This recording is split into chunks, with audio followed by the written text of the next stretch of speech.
Yo, minasan! Chapter 1175 One Piece telah rilis dengan judul Nighthawk, di mana pada chapter kali ini Nighthawk memperlihatkan kekuatannya yang begitu mengerikan. Namun ternyata Imu sama sepertinya memiliki hubungan dengan Nighthawk. Oh iya, siapa tahu ada yang ingin berdonasi? Silakan klik link Saweria yang ada di deskripsi ya. Pada cover chapter 1175 One Piece, kita diperlihatkan Sabo yang sedang membaca di atas pohon, tapi ada 3 bayi koala yang sedang memanjati tubuhnya. Sedangkan koala sedang meminum teh bersama koala dewasa. Tertulis pada panel awal, para kru topi jerami yang tertangkap. Chapter dimulai dengan kaki Sanji yang sudah terbakar dan langsung menggunakan Double Jump untuk menghancurkan duri-duri yang melilit tubuh Robin minasan. Nami dan Usopp pun sangat senang setelah Robin terlepas, sedangkan Jinbe paham jika duri-duri tersebut ternyata tidak tahan terhadap panas yang ekstrim. Di saat bersamaan, Robin merasa jika ini bukan waktunya untuk merayakan. Sanji pun setuju karena Sanji merasakan haki yang aneh, aungan yang aneh, serta bayangan hitam yang sangat besar melebihi ukuran monster mimpi yang ada di hadapan mereka. Panel lalu berpindah ke desa barat di mana para raksasa lain terkejut melihat Ripley, Oimo, dan Rodo serta yang lainnya telah penuh luka tusukan. Sehingga Kolon pun meminta agar ibu dan yang lainnya segera ditolong. Karena para orang tua tersebut terkena duri sama seperti mereka. Namun sialnya, beberapa raksasa terkejut melihat Loki dan langsung waspada. Karena menurut mereka, desa dalam bahaya. Dan menyuruh agar membawa anak-anak ke tempat yang aman. Mendengar itu, Loki justru mengatakan jika itu bukan urusannya karena dia datang hanya untuk menurunkan para idiot yang telah naik ke punggungnya tanpa izin. Sehingga Loki menyuruh mereka semua untuk turun sekarang. Kita pun diperlihatkan betapa besarnya ukuran Loki dibandingkan dengan ukuran monster mimpi minasan.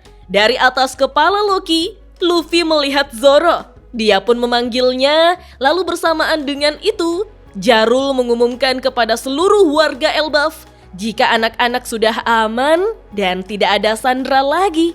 Mendengar itu, Nami dan yang lainnya pun merasa bersyukur, begitupun dengan para raksasa.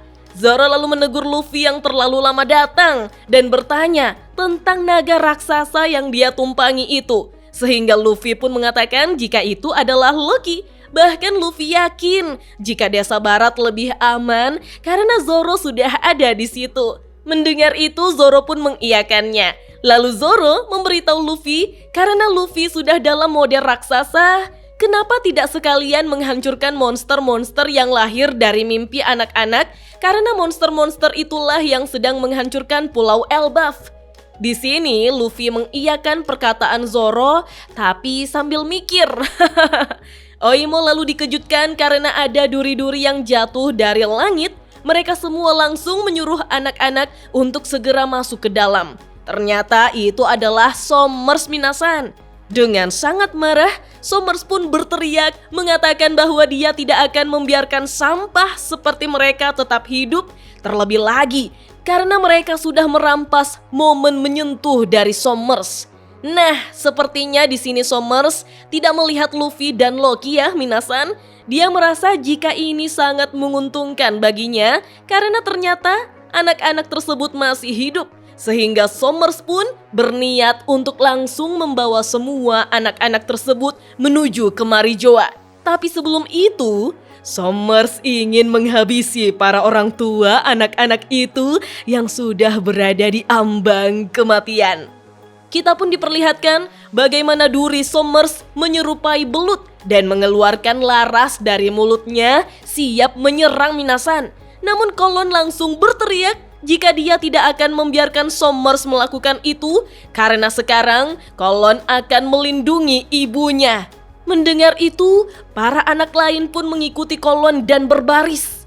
Melihat itu, Summer sampai mengeluarkan air mata karena merasa itu benar-benar menyenangkan. Bahkan Summers hampir tidak peduli lagi dengan misinya.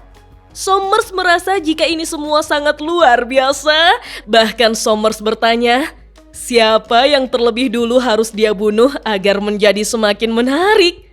Bahkan Summers tidak akan pernah melupakan ekspresi wajah bodoh mereka saat mencoba sok berani. Lalu, Summers pun menembakkan duri-duri ke arah anak-anak dan para orang tua sembari mengucapkan, sayonara. Ripley lantas meneriaki Colon agar segera lari, tetapi Colon tetap bersikeras untuk melindungi ibunya. Ketika duri-duri tersebut sedikit lagi menyentuh wajah para anak-anak, tiba-tiba Zoro muncul dan menangkis semua duri-duri Summers minasan. Melihat itu, Luffy pun tertawa. Luffy yakin jika Zoro memang bisa menang. Zoro pun menyuruh Luffy untuk pergi melakukannya sekarang. Summers menjadi sangat marah dan bertanya, siapa yang melakukan itu? Kita pun diperlihatkan Luffy yang telah memegangi petir sembari menjawab pertanyaan Summers bahwa namanya adalah Zoro dan dia adalah krunya. Jadi, jangan sampai Summers lupa. Luffy lalu menggunakan jempol dan telunjuknya untuk membidik Summers dan langsung menggunakan Gomu Gomu no Booming Down Thor Rifle, di mana tinju besar Luffy diselimuti haki berputar kencang dan mengeluarkan listrik besar, membuat Summers tercabik-cabik hingga giginya terpisah-pisah. Oimo yang melihat itu pun tersenyum senang sembari berkata, Mugiwara. Lalu Ylva menyadari jika mereka sudah terbebas dari duri-duri yang melilitnya. Colon yang menatap Luffy lalu mengatakan, Ibu, itu... Ripley bahkan begitu terharu ketika melihat sosok yang ada di hadapannya itu minasan. Di mana Ripley mengatakan, akhirnya dia bisa melihatnya. Wujud putih Luffy itu benar-benar terlihat seperti nikah. Dengan terbaring, Ripley pun yakin jika Luffy adalah prajurit pembebasan. Summers yang kepalanya sudah terpotong tapi masih bisa bicara, lalu mengatakan, nikah itu tidak lebih dari sekadar dongeng untuk menakuti anak-anak. Namun di saat bersamaan, cakar Loki bersiap menggenggam Summers. Para raksasa yang melihat itu pun tercengang dan mengetahui jika itu adalah Nighthawk. Mereka sampai bertanya-tanya, apakah mereka benar-benar diselamatkan oleh itu? Dan kita pun melihat bagaimana Nighthawk menghantam Summers ke tanah minasan. Dari kejauhan, Chopper yang menjaga Gaban juga bisa melihat Nighthawk. Dia bertanya, apa itu? Gaban menjawab bahwa itu pasti Loki. Namun Gaban juga baru pertama kali melihat wujud seperti itu. Gaban lalu mengingat ketika hari setelah Harald mati, di mana Gaban bertanya pada Jarul, apa itu harta karun Elbaf? Jarul menjelaskan bahwa itu adalah buah iblis yang terlarang. Buah iblis Ryu Nomi Zoan mitologi model Nighthawk. Konon, siapapun yang memakannya dapat berubah menjadi naga terbesar di dunia. Tetapi, ukuran akhir naga itu bergantung pada ukuran asli orang yang memakan buah tersebut. Jarul mengatakan bahwa seorang raksasa lebih besar dari manusia. Tetapi raksasa kuno jauh lebih besar lagi dari raksasa biasa. Maka semakin besar orang yang memakan buah itu, semakin besar pula potensi kekuatan yang bisa ditarik darinya. Jarul pernah mendengar bahwa ketika naga hitam itu mencapai ukuran maksimumnya, dia dapat memuntahkan petir dan bahkan tumbuh begitu besar hingga mampu mengubah siang menjadi malam. Mendengar itu, Shanks memastikan, jadi tidak ada yang dibiarkan memakan buah iblis itu karena bahaya yang bisa ditimbulkannya. Jarul beranggapan tidak sepenuhnya begitu. Jika seseorang mencoba memakannya, palu penjaganya yaitu Ragnir akan melindunginya. Jarul menjelaskan bahwa ada legenda di Elbaf tentang dewa perang dan dialah yang menggunakan palu Ragnir sebagai senjatanya. Menurut legenda, dewa perang itu akan berubah menjadi naga raksasa dan bangkit menentang dewa matahari. Selain itu, dia memiliki bawahan setia, yaitu Ratatoskr, seekor tupai es. Dan pada akhirnya, legenda itu menceritakan bahwa Ratatoskr kehilangan tuannya, lalu memindahkan dirinya ke dalam palu tersebut sembari terus menunggu kembalinya sang tuan. Jadi, Ragnir setelah sekian lama melewati berbagai era telah menunaikan tugasnya sebagai penjaga hingga akhirnya membuat pilihannya, yaitu memilih Loki sebagai tuannya. Kita pun melihat Loki yang menggeram mengejar para monster mimpi yang sangat kecil di hadapan Nidhogg minasan.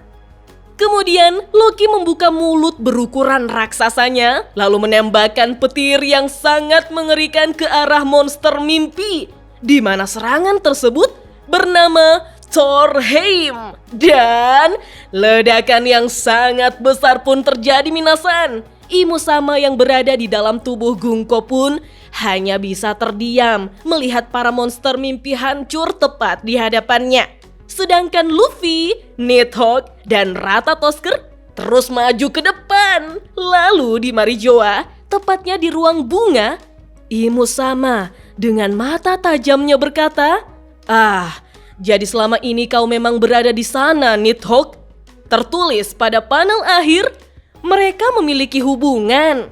Dan chapter 1175 One Piece pun hanya sampai di sini minasan. Wah, hubungan seperti apakah yang terjadi di masa lalu antara Imo Sama dan Nidhogg minasan? Apakah Nidhogg pernah terkena domi reversi dari Imo Sama yang membuat Nidhogg bertarung melawan Nika? Oh iya, minggu depan One Piece tidak libur. Hiyata. Oke deh minasan, kita lanjut ngobrol yuk di kolom komentar. Dah.